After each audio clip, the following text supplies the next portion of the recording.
এমন ভাবে একটি নতুন ফিরকা বেরিয়েছে সুলহা কুল্লি। এর জন্ম হয়েছে পাকিস্তান থেকে। কথা বুঝতে পারছেন? পাকিস্তানে কিছু মৌলবি বেরিয়েছেন, এ আবার আশখাসে আরবা আর তাকফির করাকে পছন্দ করে না। বুঝতে পারলেন? বলছে দেওবন্দি হোক, কাদিয়ানি হোক, খারজি হোক, শিয়া হোক, সব এক। সব কি বলছে? সব এক। আর নিজেকে বলছে আমি সুন্নি। একটা কথা মনে রাখবেন, যেই ব্যক্তি নবী এবং সাহাবার আকীদার প্রতি কায়েম থাকবে ওই ব্যক্তি সুন্নি হবে। আল্লাহর নবী বলছেন, তিরমিজি শরীফের মধ্যে হাদিস, আমার উম্মতের মধ্যে ৭৩টি ফিরকা হবে, কুল্লুহুম ফিন্নার, সবাই জাহান্নামে যাবে, একটাই জান্নাতে যাবে। আচ্ছা বলেন তো বাবা, সবাই যে জাহান্নামে যাবে এরা সঠিক থাকবে তেবি জাহান্নামে যাবে না বেঠিক তাই জাহান্নামে যাবে? কথা বলেন। ৭২ ফিরকা যে জাহান্নামে যাবে তো সঠিক হওয়ার কারণে যাবে না বেঠিক হওয়ার কারণে? আর একটি জান্নাতে যাবে সঠিক হওয়ার কারণে না বেঠিক হওয়ার কারণে? তো যেই ব্যক্তি ৭২টাকেও সঠিক বলবে ও একটা বেঠিক ফিরকার মধ্যে পড়বে। কথা মনে হয় বুঝেননি? যেই ব্যক্তি বলবে কি দেওবন্দি ওরাও তো নামাজ পড়ছে, কি ওয়াহাবি ওরাও তো আব্দুর রহমান নাম রাখছে, কি শিয়া ওরাও তো আব্দুল গাফফার নাম রাখছে, তো এই ব্যাটাই হচ্ছে সুলহা কুল্লি। এ মার্কেটে অনেক বেরিয়েছে, মুর্শিদাবাদ পর্যন্ত হাওয়া এসেছে বাবা। বুঝতে পারছেন? ইমাম শেখ আব্দুল হক মুহাদ্দিস দেহলভী রাহমাতুল্লাহ আলাইহি আগে আহলে সুন্নাত ওয়াল জামাতের একটা কথা আপনাকে বলে দিই। আহলে সুন্নাত ওয়াল জামাতের নিকটে জীবিত ব্যক্তিকে যেমন সাহায্যের জন্য, মাদাদের জন্য, হেল্পের জন্য ডাকা জায়েজ আছে, তেমনি ইন্তিকালের পর আল্লাহ পাকের ওলিদেরকেও সাহায্যের জন্য ডাক দেওয়া এটাও শরীয়তে জায়েজ আছে। আর এটা আমাদের ঘরের বানানো ফতোয়া নয়। এইটা যদি জানতে হয় ইমাম জালালউদ্দিন সিয়ুতির আল হাবিলিল ফাতাওয়া পড়েন, সেখানে এটাকে জায়েজ লেখা হয়েছে। এটা যদি জানতে হয় ফুতুহুস শাম বলে একটি কিতাব রয়েছে, হযরতে আব্দুল্লাহ বিন মাসউদ রাদিয়াল্লাহু তাআলা আনহুর আপনার পরপতাল বয়ান করতেছে, যেটাকে ইমাম যাহাবী মিজানুল ইতিদালের মধ্যে নকল করেছে। তিনি বলছেন জিদ্দর ময়দানে সাহাবায়ে কিরাম নিজের টুপিতে লিখে রাখতো ইয়া মুহাম্মদ, ইয়া মানসুর, ইয়া মুহাম্মদ, ইয়া মানসুর, হে মুহাম্মদ সাহায্যকারী। জোরে বল সুবহানাল্লাহ। তারা শুধু বলতো না, টুপিতে লিখে রাখতো। ফুতুহুস শাম কিতাব যেটা তাবাতাবিনের জামানায় লেখা হয়েছে, সেই কিতাবের মধ্যে লেখা রয়েছে হযরতে খালিদ বিন ওয়ালিদ জিদ্দর ময়দানে পাহাড়ের চুটিতে চেপে রাসূলুল্লাহ রওজা মুবারকের দিকে চেহারা করে ইয়া রাসূলুল্লাহ সাহায্য করুন, ইয়া রাসূলুল্লাহ সাহায্য করুন বলে খালিদ বিন ওয়ালিদ ডাক দিয়েছেন। জিদ্দর ময়দানে সাহাবায়ে কেরাম ডাক দিয়েছেন। ইসলামের সবচাইতে খ্যাতনামা তারিখের কিতাব, কিতাবটির নাম হচ্ছে আল বেদায়া ওয়ান নিহায়া। এই কিতাবের মধ্যে হাদিস, ইমামে হুসেন রাদিয়াল্লাহু তাআলা আনহু যখন শহীদ হয়ে গেলেন, তিনার শাহাদত হওয়ার পর তিনার দেহের উপরে, লাশের উপরে জালিমরা ঘোড়া দড়ালো, তিনার হাড্ডি গুড্ডিকে চুরমাচার করে দেওয়া হলো। এমনি সমাতে হযরতে যায়েনব রাদিয়াল্লাহু তাআলা আনহা ইমামে হুসেনের দেহের পাশে দাঁড়িয়ে নবীর রওজার দিকে মুখ করে বলেছিলেন ইয়া মুহাম্মদ সাহায্য করুন, হে মুহাম্মদ সাহায্য করুন, তোমার হুসেনকে দেখো খুনের সাথে লতপত করতেছেন। এই পৃথিবীর মুসলমান জিদ্দর ময়দানে সাহাবায়ে কিরাম ইয়া রাসূলুল্লাহ বলে সাহায্য চেয়েছেন। জিদ্দর ময়দানে নবী পাকের আহলে বাইত ইয়া রাসূলুল্লাহ বলে সাহায্য চেয়েছেন। আমার ঈমান বলছে এই পৃথিবীর মাটিতে সাহাবা এবং আহলে বাইতের মতন ইসলাম বুঝনেওয়ালা কোন মা এই রকম সন্তান জন্ম দেয়নি মুসলমান। যেমন ইসলাম সাহাবা বুঝতেন, যেমন ইসলাম আহলে বাইত বুঝতেন, এই রকম ইসলাম পৃথিবীতে কেউ বুঝতে পারে না। তো আমরা ইয়া রাসূলুল্লাহ বলি, ইয়া গাউস আল মাদাদ বলি, আলহামদুলিল্লাহ আমাদের তরিকা হচ্ছে সাহাবার তরিকা এবং নবী মুস্তাফার আহলে বাইতের তরিকা। এবার চলে আসেন বিরাদর ইসলাম, আরেকটি বিশুদ্ধ হাদিস আপনাকে শোনাই। ইমাম বুখারী রাহমাতুল্লাহ আলাইহি তিনার একটি কিতাব রয়েছেন আল আদাবুল মুফরাদ। সেই কিতাবের মধ্যে ইমাম বুখারী চ্যাপ্টার কায়েম করেছেন, যদি কোনো ব্যক্তির পাও শূন্য হয়ে যায়, প্যারালাইসিস হয়ে যায়, কাজ করা বন্ধ করে দেয়, তাহলে সেই ব্যক্তি কি করবে? আর একটা কথা উলামায়ে কেরাম জানেন যে চ্যাপ্টার হচ্ছে মুহাদ্দিসিনে কেরামের আকীদা। চ্যাপ্টার মুহাদ্দিসিনে কেরামের আকীদা, আগে চ্যাপ্টার কায়েম করেন, তারপর দলিল নিয়ে আসে। তো একজন ব্যক্তির পাও প্যারালাইসিস হয়ে গেল, সেই ব্যক্তি কি করবে? তো ইমাম বুখারী রাহমাতুল্লাহ আলাইহি আল আদাবুল মুফরাদের মধ্যে হাদিস নিয়েছেন, যে হাদিসের মধ্যে একজন রাবি রয়েছেন আবু ইসহাক, যাকে মুদাল্লিস রাবি বলেছে। লামাজাররা বলে উনি মুদাল্লিস রাবি ছিলেন, আন শব্দ দ্বারা বর্ণনা করার কারণে হাদিসটি জয়ীফ, কিন্তু তিনার থেকে আন শব্দ দ্বারা হাদিস বুখারী শরীফের মধ্যে লিপিবদ্ধ আছে। সুবহানাল্লাহ। আর যদি আমরা দুর্বল মেনে নিই জয়ীফ, তো কোনো ইফেক্ট পড়বে না, কারণ ইমাম ইবনু সুন্নি আল আমালুল ইয়াউম ওয়াল লাইল কিতাবের মধ্যে হাদিসটিকে উল্লেখ করেছেন। একটা নয়, দুটো নয়, একাধিক সূত্রে হাদিসটি বর্ণিত হয়েছে। এখানে উলামায়ে কেরাম বসে আছেন। ইমাম ইবনে হাজার আসকালানি, বিখ্যাত হাদিস বিশারদ, তিনি বলতেছেন যদি কোনো জয়ীফ হাদিস একাধিক সূত্রে বর্ণিত হয়, হাদিসটি হুজ্জাত হয়ে যায়, দলিলের যোগ্য হয়ে যায়, হাসান লে গায়রিহি হয়ে যায়, এ আর দুর্বল থাকে না। লা মাযহাবিদের মুহাদ্দিস আব্দুর রহমান মুবারকপুরি তোহফাতুল আহওয়াজির মধ্যে লিখেছে, যদি কোনো জয়ীফ হাদিস একাধিক সূত্রে বর্ণিত হয়, হাদিসটি আর জয়ীফ হয় না, হাসান পর্যন্ত উন্নতি করে। এই জন্য পৃথিবীর মুসলমান সর্বসম্মতে একদম আল আদাবুল মুফরাদের হাদিসটা হাসান পর্যন্ত চ্যালেঞ্জ থাকলো। হযরতে আব্দুল্লাহ ইবনে ওমর, নবী পাকের সাহাবী, তিনার ডান সাইড প্যারালাইসিস হয়ে গেল। নবী পাকের ইন্তিকালের পর উনাকে ডক্টর দেখানো হচ্ছে, তাবিব দেখানো হচ্ছে, বিভিন্ন এলাজ করার পর পাও যখন ঠিক হয় না, বিশ্ববিখ্যাত তাবেঈগণ তিনাকে পরামর্শ দিচ্ছেন, বলছেন উজকুর আহাব্বান নাসে ইলাইকা, আপনি যাকে নিজের জান চাইতে বেশি ভালোবাসেন তার নাম ধরে ডাকেন বা তাকে স্মরণ করেন, আপনার পাও ঠিক হয়ে যাবে। ফাকালা ইয়া মুহাম্মাদা, তিনি ফাটাং করে বললেন ইয়া মুহাম্মাদা। মুহাম্মদ শব্দের পর যে আলিফ রয়েছে, এই আলিফটা এসেছে ইস্তেআনাতের জন্য, ইস্তেগাসার জন্য। অর্থাৎ তিনি বললেন ইয়া মুহাম্মাদা, হে মুহাম্মদ আমার সাহায্য করুন। আল্লাহর কসম খেয়ে বলি, যেমনই নবী পাকের কাছে সাহায্য চেয়েছেন, আল্লাহ তিনার পাওকে ঠিক করে দিয়েছে।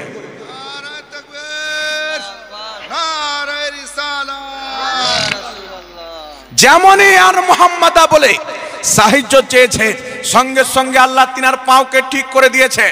আব্দুল্লাহ ইবনে উমর কেমন সাহাবী ছিলেন? আল্লাহু আকবার কবিরা।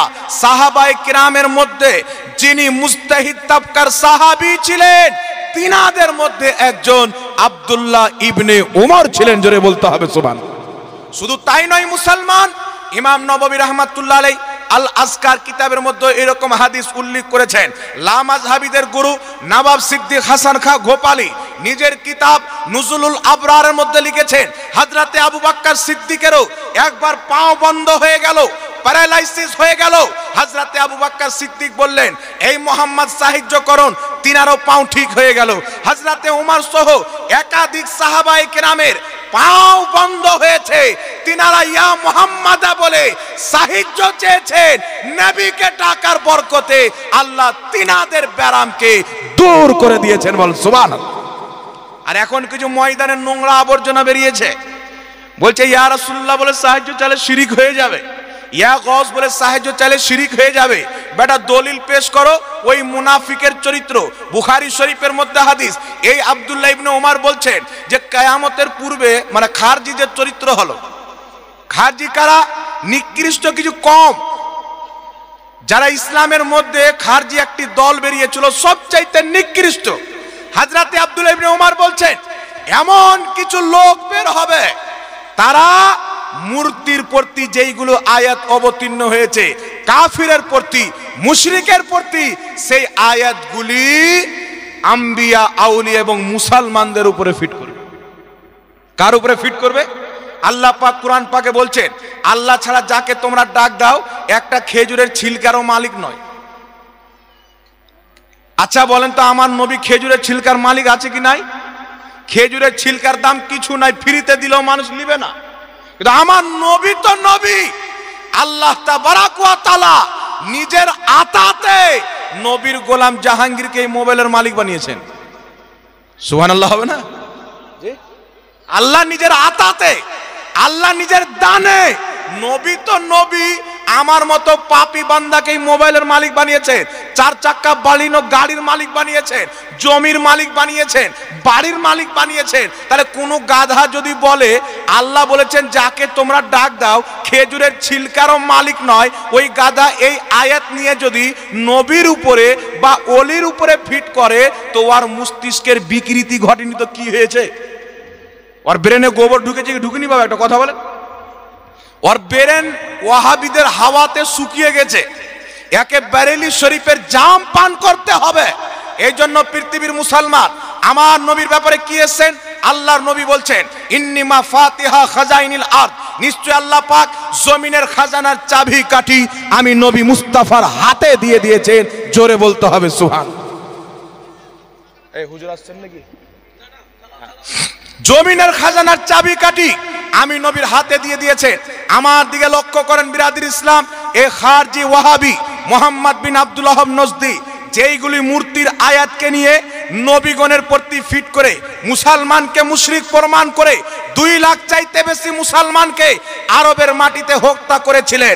আমার বেঁচে থাকা পর্যন্ত চ্যালেঞ্জ থাকলো ওই ব্যক্তিদেরকে যারা বলছে ইয়া রাসূলুল্লাহ মাদাদ বলা যাবে না, কিয়ামত পর্যন্ত চ্যালেঞ্জ, তোমরা কোরআন থেকে বা হাদিস থেকে কোনো আয়াত দেখাতে পারবে না, আমরা কোরআন থেকেও দেখাবো, হাদিস থেকেও দেখাবো।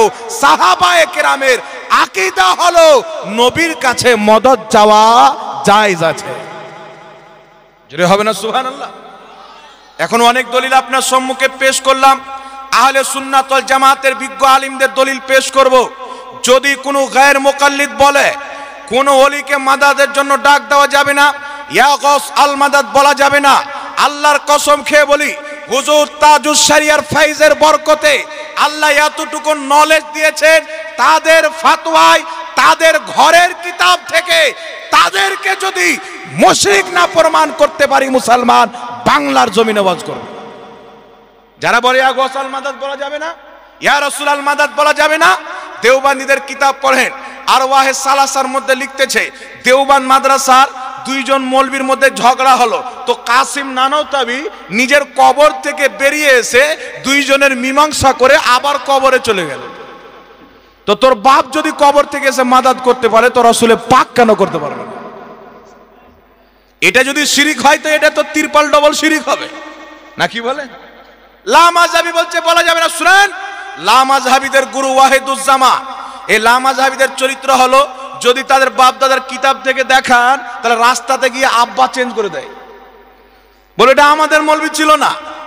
তবে আমার কাছে 17টি কিতাব রয়েছেন, 17টি কিতাবের মধ্যে আহলে হাদিস মৌলবিরা ওয়াহিদুজ্জামাকে নিজের আকাবির আহলে হাদিসদের ইমাম লিখেছে মুসলমান। ওয়াহিদুজ্জামা নিজের কিতাব হাদিয়াতুল মাহদির মধ্যে লিখতেছে, কি লিখতেছে? লা মাযহাবিদের সবচাইতে বড় ইমাম নওয়াব সিদ্দিক হাসান খাঁ ভোপালী নিজের কিতাব এই ওয়াহিদুজ্জামা হাদিয়াতুল মাহদির মধ্যে লিখছে, আহলে হাদিসদের ইমাম নওয়াব সিদ্দিক হাসান খাঁ ভোপালী সাহায্য চাচ্ছে। কি বলে সাহায্য চাচ্ছে? ইয়া ইবনে তাইমিয়া মাদাদে, ইয়া ইবনে কাইয়িম মাদাদে, হে ইবনে তাইমিয়া মাদাদ করো, হে ইবনে কাইয়ুম মাদাদ করো। মাদাদ তোমরাও চাও, মাদাদ আমরাও চাও, তোমরা তোমাদের বাবা ইবনে তাইমিয়ার কাছে চাও, আমরা ওয়াজহে তাখলিকে কায়নাত মুহাম্মদ রাসূলুল্লাহর কাছে চাই। আল্লাহু আকবার, ইয়া রাসূলুল্লাহ। আচ্ছা বলেন বাবা, ইয়া রাসূলুল্লাহ আল মাদাদ বলা যদি শিরিক হয়ে যায়, ইয়া গস আল মাদাদ বলা যদি শিরিক হয়ে যায়, তো আহলে হাদিসদের বড় বাপ নওয়াব সিদ্দিক হাসান খাঁ ভোপালী লিখছে ইয়া ইবনে তাইমিয়া মাদাদে, ইয়া ইবনে কাইয়ুম মাদাদে। ওর গুদড় মুন্সি মৌলবীর কাছে মাদাদ চাইছে, তো এটা শিরিক হবে কি হবে না? তো বেটা যেই কায়দা নিয়ে শিরকের ফতোয়া নিয়ে আসবে, ওই একই গাড়িতে ব্যাক করে শিরকের ফতোয়া ওর বাবার বাড়ি দিয়ে পাঠিয়ে দেবে। শুধু তাই নয়, মুসলমান ইবনে কাইয়িম আহলে হাদিসদের বড় ইমাম নিজের কিতাব কিতাবুর রূহের মধ্যে লিখতেছে, কি লিখতেছে? ইন্তিকালের শত শত বছর পর ইবনে তাইমিয়া আত্মার জগৎ থেকে এসে লা মাযহাবিদের প্রশ্নের উত্তর দিয়ে তাদের সমস্যার সমাধান করে দিয়েছে। কে? ইবনে তাইমিয়া লা মাযহাবিদের গুরু। মরার পরে আত্মার জগতে এসে সাহায্য করে গিয়েছে, কঠিন প্রশ্নের উত্তর দিয়ে গেছেন, তো তোমার আব্বা চলে আসলো, শিরিক হয় না? আমরা যদি বলি নবী সাহায্য করতে পারে তো আমরা মুশরিক হয়ে গেলাম? শরীয়ত তোমার বাপের, যে তুমি রোজার মাসে কিছু খেয়ে নিবে, তোমার রোজা ভাঙবে না ভুলে, আর আমি যদি খেয়ে নি তো আমার রোজা ভেঙে যাবে? এ শরীয়ত আংরেজের হতে পারে, মুহাম্মদ রাসূলুল্লাহর হতে পারে না। এই জন্য পৃথিবীর মানুষ বাররে সাগির, পাকিস্তান, বাংলাদেশ, ভারত, এই দেশগুলিকে মিলিয়ে বাররে সাগির বলা হয়। ভারতবর্ষের মাটিতে সর্বশ্রেষ্ঠ ইলমি ঘরানা হযরতে শাহ ওয়ালিউল্লাহ মুহাদ্দিস দেহলভী, শাহ আব্দুল আজিজ মুহাদ্দিস দেহলভী, শেখ আব্দুল হক মুহাদ্দিস দেহলভী, ইনাদেরকে লামাযহাবীও মাথার তাজ মুহাদ্দিস মানেন, আমরাও মানি। সকলের গ্রহণযোগ্য আহলে সুন্নাত ওয়াল জামাতের ইমাম শাহ ওয়ালিউল্লাহ মুহাদ্দিস দেহলভী বলছেন, আল্লাহ পাকের ওলি নবীগণের নিকটে ইয়া গৌস আল মাদাদ বলা, ইয়া রাসূলুল্লাহ আল মাদাদ বলা শরীয়তে জায়েজ রয়েছে। শাহ আব্দুল হক মুহাদ্দিস দেহলভী, আব্দুল হক মুহাদ্দিস দেহলভী লুমআতুত তানকি কিতাবের মধ্যে লিখেছেন, আল্লাহ পাকের নেক ওলিদের দরবারে সাহায্য প্রার্থনা করা শরীয়তে জায়েজ আছে। শাহ আব্দুল আজিজ মুহাদ্দিস দেহলভী নিজের কিতাব তাফসিরে আজিজের মধ্যে লিখেছেন, আল্লাহ ওলিদেরকে সাহায্যের জন্য ডাক দেওয়া শরীয়তে জায়েজ রয়েছে। ইমাম জালালউদ্দিন সিউতি আল হাবিলিল ফাতাহর মধ্যে লিখেছেন, আল্লাহর নবী ওলিকে সাহায্যের জন্য ডাক দেওয়া শরীয়তে জায়েজ রয়েছে। ইমাম মুল্লা আলী কারি শারহুস সেফার মধ্যে লিখেছেন, আল্লাহর ওলিদেরকে সাহায্য চাওয়ার জন্য ডাক দেওয়া শরীয়তে জায়েজ রয়েছে। ইমাম গাজালি রাহমাতুল্লাহ আলাইহি আহিয়া উলুমুদ্দিন কিতাবের মধ্যে লিখেছেন, আল্লাহর নেক বান্দাদেরকে সাহায্যের জন্য ডাক দেওয়া শরীয়তে জায়েজ রয়েছে। সানাউল্লাহ পানিপাতি তাফসিরে মাজহারির মধ্যে লিখেছেন, আল্লাহর ওলিদেরকে সাহায্যের জন্য ডাক দেওয়া শরীয়তে জায়েজ আছে। বলুন সুবহানাল্লাহ। এই জন্য আলা হযরত আজিমুল বরকত ইমামে ইশক ও মোহাব্বত মুজাদ্দিদে দ্বীন ও মিল্লাত বলছেন, আজ লে উনকি পানহা, आज मदद मांग उनसे, कल ना मानेंगे कयामत को अगर मान गया। আজকে নবীকে মানতে হবে, আজকে তিনার সাহায্য নিতে হবে। আর কিয়ামতের ময়দানে আল্লাহ ছাড়া কারোর কাছে চাওয়া যাবে না, আর নবীর কাছে ছুটবে, হুজুর বাঁচিলেন, হুজুর বাঁচিলেন, নবী তখন বাঁচাবে না। দুনিয়াতে যারা নবী পাককে ডাক দিবে, কিয়ামতের ময়দানে মুস্তাফা তাদেরই সুপারিশ করবে। লেকে বলিয়ে না সুবহানাল্লাহ। তো যেইগুলো নোংরা আবর্জনা কাদরি পাদরি লানাতি ফানাতি নাম দিয়ে বেরিয়েছে, চিস্তি কিস্তি কেমন আজীব আজীব নাম দিয়েছে।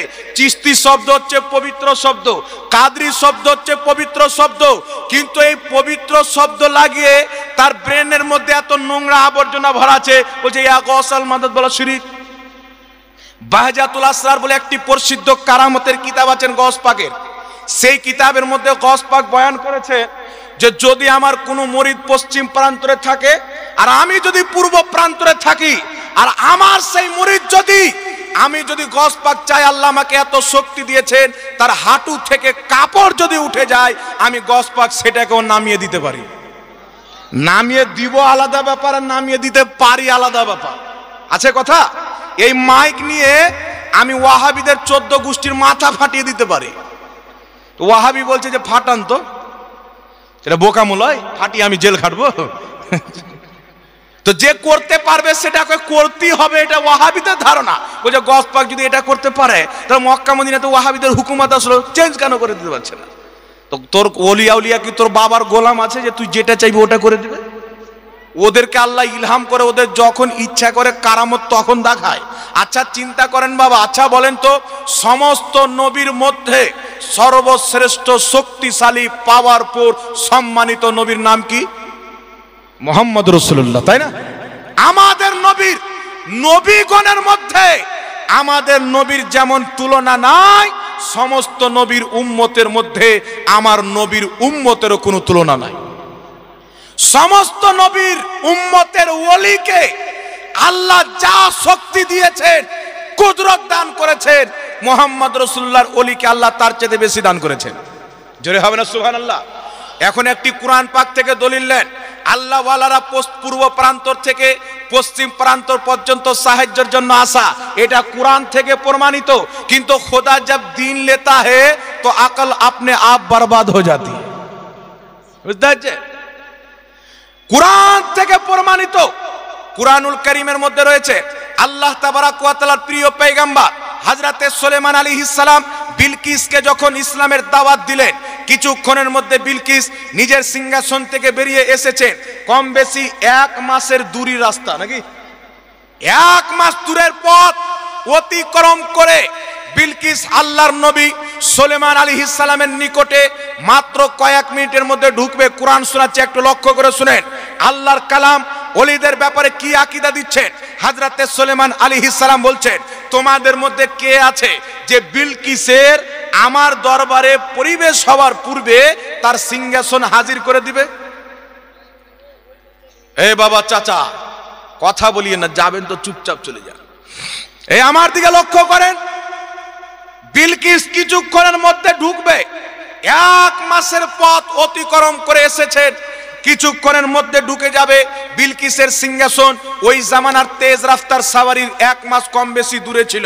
সুলাইমান আলাইহিস সালামের দরবারে জিন্নাত বসে আছেন, মানব জাতি বসে আছেন। তিনি বলছেন, তোমাদের মধ্যে কে আছে যে বিলকিসের সিংহাসন বিলকিসের ঢুকার আগে নিয়ে আসবে? বিলকিস 2-3 মিনিটের মধ্যে বা কয়েক মুহূর্তের মধ্যে ঢুকে যাবেন। আর বিলকিসের সিংহাসন ওই জামানার যেইগুলো সাওয়ারিতে সাওয়ার করা হতো 1 মাস লাগবে।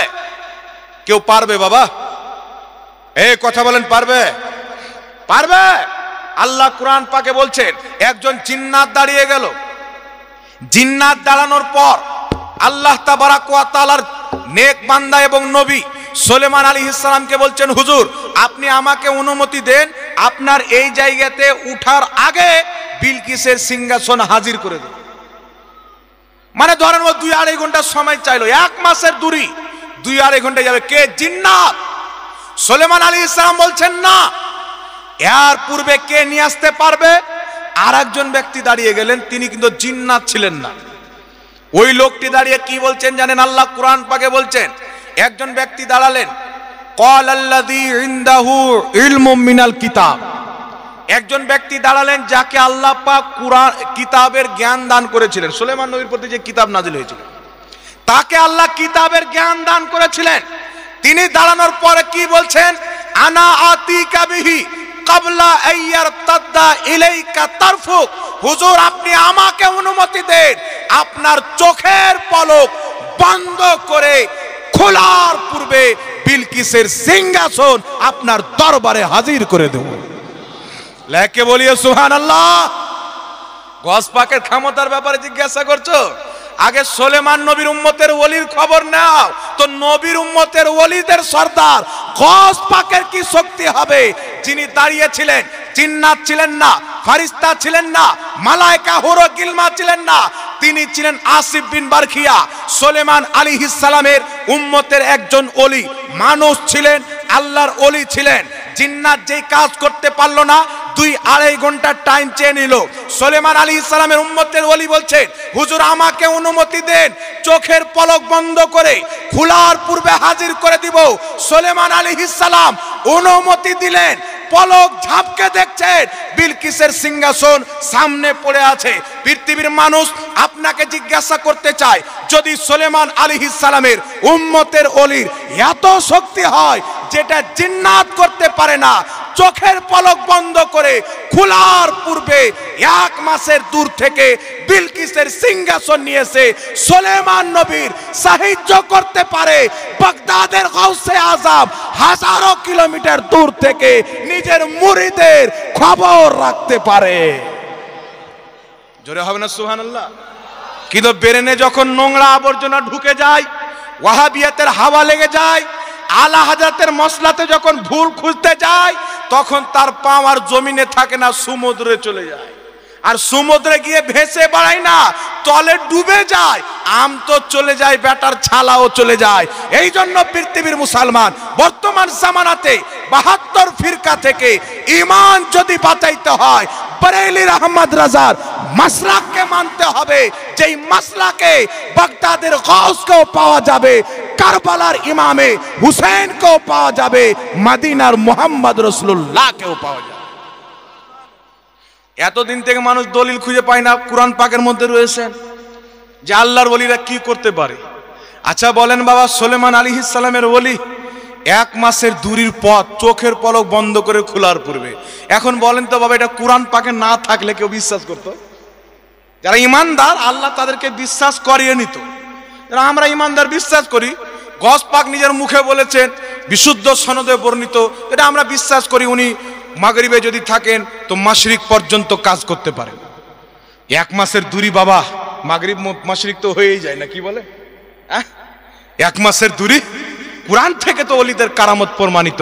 এই জন্য সারা কায়দা নাসাফির মধ্যে লেখা আছেন, আল কারামাত হাক্কুন, ওলিয়া উলিয়ার কারামত হচ্ছে সত্য। কিন্তু দুর্ভাগ্য, কিছু নোংরা আবর্জনা এই ময়দানে নেমে গেছে। হ্যাঁ, কি করে হতে পারে? হ্যাঁ, মরা মানুষ কি করে করতে পারে? এ বেটা মনে করছে আমার বাপ মরে গেছে, কুত্তা বিল্লি খেয়ে নিয়েছে, তো ওলিদেরকেও খেয়ে নেয়।